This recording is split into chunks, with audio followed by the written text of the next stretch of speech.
Hi, and welcome to this month's Council Comment. I'm Councilmember Josh McCurn.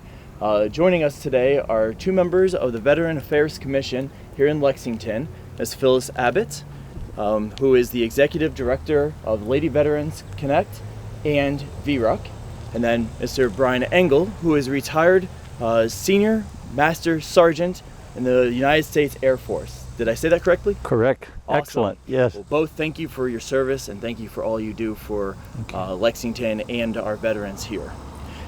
The Veteran Affairs Commission was first originated in 2018 under Mayor Jim Gray and Councilmember James Brown bringing it to light, focusing on majority of the needs for our veterans here in Lexington. So today we are talking about a smaller segment in what we're focusing on through our Veterans Commission. But to lead us off here, I'd like to ask Ms. Abbott first to talk to us a little bit about your background and what got you involved with the Veteran Affairs Commission. Okay, I have Lady Veterans Connect, which is a home for transitional women veterans. Our main home is in Winchester. We have one small one in Lexington. But in 2018, Jim Thurman and Mike Sparks and I wanted to bring back the Veterans Day Parade because there had not been one in Lexington for 10 years. So we petitioned Mayor Gray, and we started the conversations, which went on for several months, and we were able to bring back the parade for 2 years before COVID hit. So now we're trying to regroup through the Veterans Commission and our organizations that participate in that to bring back the Veterans Festival this year and Week of Valor, and next year to have our parade downtown. Excellent, and I'm looking forward to having that parade back downtown as well.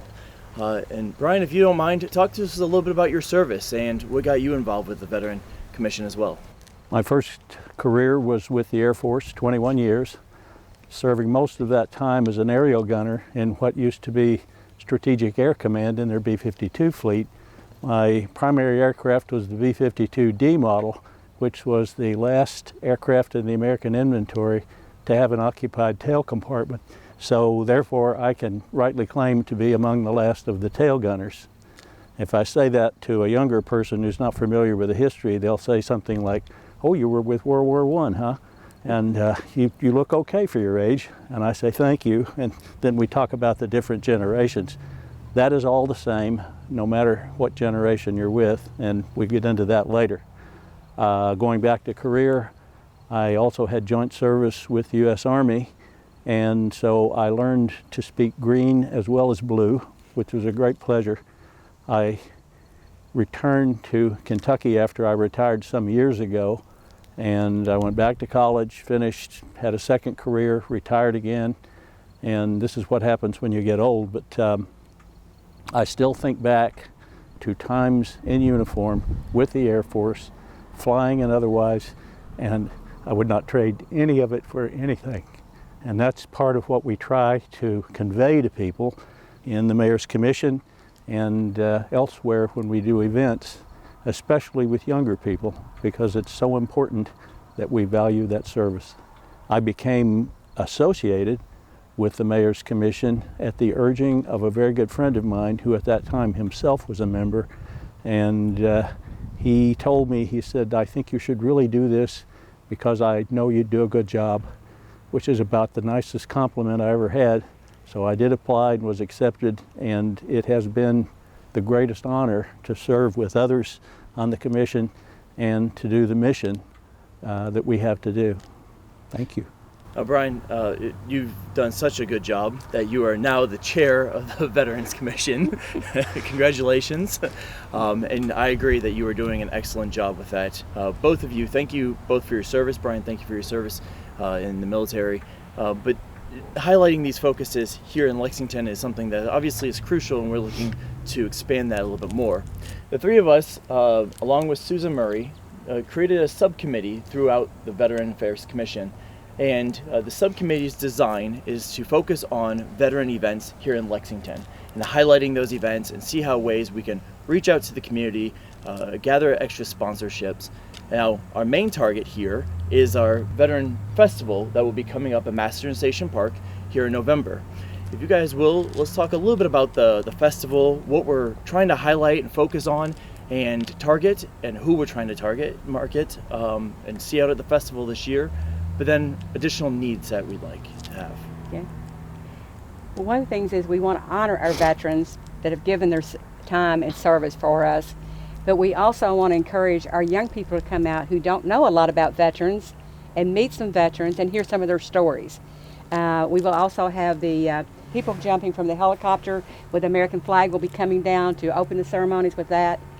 We'll also have the Black Hawk helicopter there and some other equipment from the military, as well as some private industries that will be bringing out equipment to share as well. I'll fill in there just a bit. Okay. They're skydivers, and they actually appeared with us last year, same ones, Yes. and they were spectacular. They got out of the airplane on a windy day and sailed right into the landing spot, one right after another. They were beautiful. So I'm sure they'll be the same thing again this year. Same, yes. And I think I'll echo Phyllis here. What we would like to have is a mix of attendees. Veterans, yes, of course, we want to celebrate their service, but young people too. We'd like to have families. We'd like to have officials. We'd like to have everybody, because part of what we're celebrating is not only the service of our veterans, but also the principle of service at large. And the best way to do that is to gather everybody and to observe and celebrate the veterans all together. And also to be thankful for the freedoms that we enjoy in our country because of our veterans. Absolutely. Absolutely. And the skydivers have that immaculate precision. Yes. That is always something that's unique to see and a once-in-a-lifetime opportunity. No, except for if you come out to the festival, you get to see it every year. Exactly. Now, we've mentioned this earlier on our comment about the parade and wanting to see it back downtown. Can you talk about why it's not going to be downtown this year and what we're forward to in the future? I think we're looking at the logistics of it because it's on a Friday, and can we do it on Friday downtown when it's a business day? Because most businesses anymore actually don't take a holiday for Veterans Day like they should. And next year it will be on Saturday, so it should be conducive for us to be able to do that. And this is the first year that the city is recognizing, full year, that the city is recognizing the Veterans Day as a holiday and having it off as well. So I'm excited to see that moving forward for all of our city employees, and I do hope that other businesses follow suit in the near future. But what else would you like to see coming from the festival this year? Would you like to, are there any needs, requirements, or others that you'd like to reach out to maybe to help participate? I think we need to reach out to all veteran-owned businesses particularly, and we have quite a few in our town, and we need to get them engaged in participating in this. And if they're a vendor, a food truck vendor, for example, to bring their food trucks out. And if they have a unusual vehicle like a fire truck, bring them out so the kids can do a touch-a-truck event, basically. And then we talked about doing the Cruisin car show. Would you mind talking to us a little bit more about the Cruisin? What is a Cruisin? Okay, you're going to bring your Jeep, so you're going to find out. But it's for everybody. It's got a car. It can be a new car, an old car, especially a lot of old cars. And they just bring their cars together, and there's no trophies, there's no dash plates. It's just building that community together and supporting the veterans. Just having a good time. Well, I'm excited. Right. I know that you both are, and Susan is as well. This subcommittee has put in a lot of time and efforts to seeing this festival come to fruition. I know it's going to be a huge hit this year. And reaching out to our friends and families to see them out there as well, and the veteran-owned businesses to have them partake is going to be crucial. Is there anything else that you'd like to add? I think the VA is going to be doing the flu shots for the veterans that day. They're not sure about COVID yet because they don't know how much vaccine they're going to have. That'd be great for them to be out there. It's a good resource. Yes. I'll just add, we have already invited the recruiting services to participate, and that's not just to give information, but also to bring exhibits out, and they have an array of things they can bring. And I'll go back to agree with Phyllis again. We have to appeal to the younger people now.